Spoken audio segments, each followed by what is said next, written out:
हरे कृष्ण भक्तों, आज 28 अक्टूबर 2023 शनिवार शरद पूर्णिमा एवं चंद्र ग्रहण भी है। आज से कार्तिक मास प्रारंभ होती है। कार्तिक मास को नियम सेवा कहा गया है। क्या क्या सेवा करना चाहिए और क्या नहीं करना चाहिए, इस विषय को आज हम जानेंगे। और सबसे इम्पोर्टेंट चीज़ है कि आज चंद्र ग्रहण है। चंद्र ग्रहण के प्रभाव से हम कैसे बचेंगे और इसका क्या उपाय है, यह भी हम आज जानेंगे। और चंद्र ग्रहण कब से कब तक लग रही है, यह भी हम जानेंगे। तो कहते हैं चंद्र ग्रहण आज 28 अक्टूबर 2023 की स्पर्श रात्रि 1:05 पर शुरू होगा और यह मध्य रात्रि 1:44 पर और मोक्ष रात्रि 2:25 पर होगा। इस चंद्र ग्रहण के सूतक काल 9 घंटे पहले शुरू हो जाता है। ऐसे में शारदीय पूर्णिमा के दिन शाम 4 बजे से अथवा 4:30 बजे से ठाकुर जी को आरती पूजा करके मंदिर का पर्दा बंद कर देना चाहिए और संपूर्ण मठ, मंदिर, देवालय बंद हो जाएंगे 4 बजे से। इसका दुष्प्रभाव जो है सभी राशियों पर पड़ेगी। तो ग्रहण का फल मेष राशि में घात, वृष राशि में हानि, मिथुन राशि में लाभ, कर्क राशि में सुख, सिंह राशि में मान का नाश होगा, कन्या राशि में मृत्युतुल्य कष्ट, तुला राशि में स्त्री पीड़ा, वृश्चिक राशि में सौख्य, धनु राशि में चिंता, मकर राशि में व्यथा और कुंभ राशि में श्री एवं मीन राशि में क्षति है। इस प्रकार है। तो इसलिए ये सब सुप्रभाव कुछ में है और कुछ में दुष्प्रभाव भी है। इन सुप्रभाव तो बहुत अच्छा है, सुप्रभाव बहुत अच्छा है, परंतु दुष्प्रभाव जो है, इन दुष्प्रभावों से कैसे हम बचें, इसका उपाय हम जानेंगे। इस दुष्प्रभाव से बचने की उपाय यह है कि 9 घंटा पहले, ग्रहण लगने से 9 घंटा पहले खाना पीना सोना सब कुछ छोड़ना पड़ेगा। ऐसा कोई गलत काम नहीं करना जिसमें ग्रहण की दोष हमें लग जाए और हमें सताए। और ग्रहण के समय, जिस समय ग्रहण लगेगा उस समय सोना नहीं है, खाना नहीं है, पीना नहीं है। बच्चे भी, छोटे छोटे बच्चे भी अगर सोए हैं तो उनको भी उठा लिया जाता है, उनको भी बैठा दिया जाता है और उच्च उच्च स्वर से भगवान का नाम करना चाहिए। नारायण कवच का पाठ करना चाहिए, विष्णु सहस्त्र नाम का पाठ करना चाहिए, हरे कृष्ण महामंत्र का उच्च स्वर से जप करना चाहिए, क्योंकि सबको मंत्र उच्चारण करने तो नहीं आएगा। जिनको आते हैं वो करेंगे और जिनको नहीं आएगा हरे कृष्ण कृष्ण कृष्ण हरे हरे, हरे राम राम राम हरे हरे, यह मंत्र को जप करना चाहिए। श्री चैतन्य चंद्र मम देहि पदावलंबम। हाँ, भगवान श्रीमन चैतन्य महाप्रभु हमें जो मंत्र दिए हैं, उन मंत्रों का जप करने से हमें भगवान श्री चैतन्य महाप्रभु अपना कृपा से हमें इन दुष्प्रभाव से बचाएंगे। और जैसे ही यह ग्रहण समाप्त हो जाएगी तब हमको स्नान करना चाहिए, गंगा जल से पूरे घर को छूटना चाहिए, मंदिर प्रातः समय में धो करके ब्रह्म मुहूर्त में स्नान आदि करके फिर जा कर के ठाकुर जी की सेवा पूजा प्रारंभ करना चाहिए। ग्रहण काल में कोई भी नहीं सोए और ना खाएं, निरंतर भगवान का नाम, भगवान का चिंतन करना चाहिए। यह साल का अंतिम चंद्र ग्रहण शारदीय पूर्णिमा के दिन लगने जा रहा है। शरद पूर्णिमा के दिन चंद्र ग्रहण लग तो रहा है, लेकिन शरद पूर्णिमा के दिन में चंद्रमा जो है ये संपूर्ण 16 कलाओं में परिपूर्ण रहते हैं। ऐसे में ग्रहण लगने जा रहा है, बेहद महत्वपूर्ण रहने वाला है। इस साल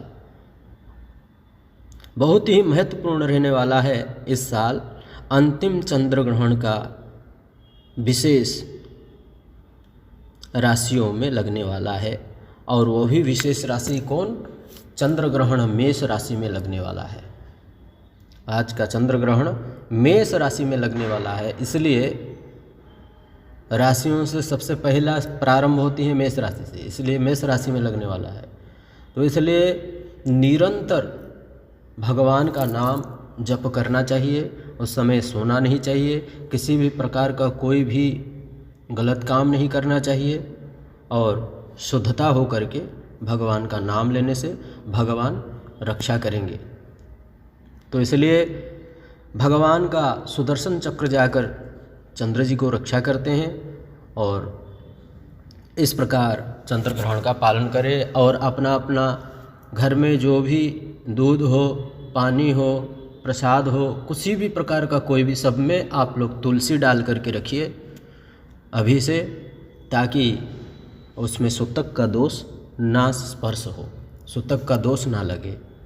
यह था चंद्र ग्रहण का विषय। और वह चंद्र ग्रहण पुनः बता दे रहा हूँ, 1:05 से स्पर्श होगा, अर्थात लगेगा, लगने जा रहा है रात्रि के समय, और 2:25 रात्रि के समय समाप्त होगा। इसलिए सावधान पूर्वक भजन करें, साधन करें, तो इस दुष्प्रभाव से हम बच सकते हैं, हमें कुछ नहीं होगा। निरंतर उस समय जो भी मंत्र आप जप करेंगे उस मंत्र का सिद्धि होगा, और वही मंत्र ही आपको पूरे साल रक्षा करेगा।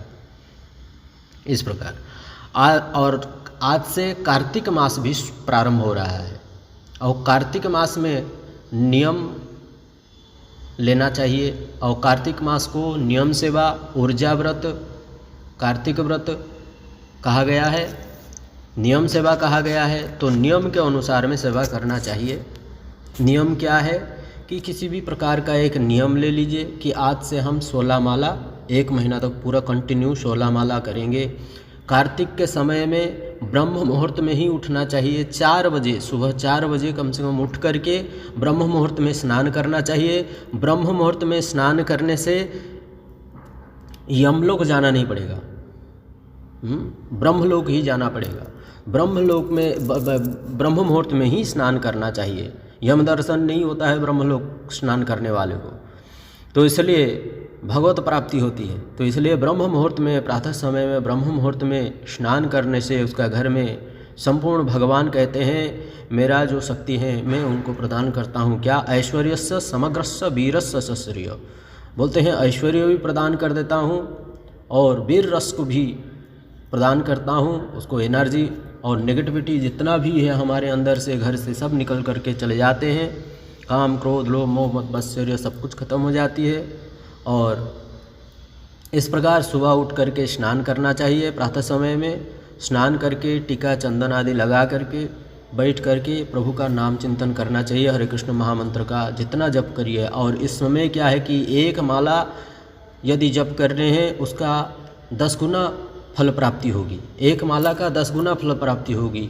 अन्य दिनों में एक माला कर रहे हैं तो एक माला का फल प्राप्ति, परंतु कार्तिक के विशेष महीना है और इसका भी महिमा भी विशेष है, तो इसलिए एक माला भी करेंगे तो 10 माला का फल प्राप्ति होगी। तो इसलिए नित्य निरंतर भजन करें, मंगला आरती दर्शन करें, धाम में वास करें और धाम का परिक्रमा करें, हरि कथा कीर्तन में निरंतर रहें। ये कार्तिक महीना बहुत विशेष कार्तिक महीना भगवान का अत्यंत प्रिय महीना है। कार्तिक महीना भगवान का अत्यंत प्रिय, बोलते हैं चतुर्मास, 4 मास अर्थात सावन, भादो, आश्विन, कार्तिक, ये चारों मास भगवान का अत्यंत प्रिय है। और यह चारों मास में भी भगवान का यदि कोई अत्यंत प्रियतम है तो वही प्रियतम कार्तिक मास है। और उसमें भी यदि कोई प्रिय है भगवान का हृदय, आने वाला जो कार्तिक पूर्णिमा, वह कार्तिक पूर्णिमा है। तो इसलिए आज से आप लोग नियम बना लीजिए कि हम इतना माला जप करेंगे और अपना अपना गुरु जी का जो भी माला दिए हुए हैं उन माला को जप करिए, जो मंत्र दिए हैं उन मंत्रों को ठीक ठीक कीजिए। और जिनका पास में कोई मंत्र नहीं है तो वो केवल हरे कृष्ण कृष्ण कृष्ण हरे हरे, हरे राम राम राम हरे हरे, इस मंत्र का जप कीजिए तो संपूर्ण रूप से आपको फल प्राप्ति होगी। और क्या नहीं खाना चाहिए, क्या खाना चाहिए कार्तिक मास में? कार्तिक मास में हम लोग को, भक्त लोगों को, वैष्णव लोगों को सरसों का तेल सबसे पहले त्याग करना चाहिए।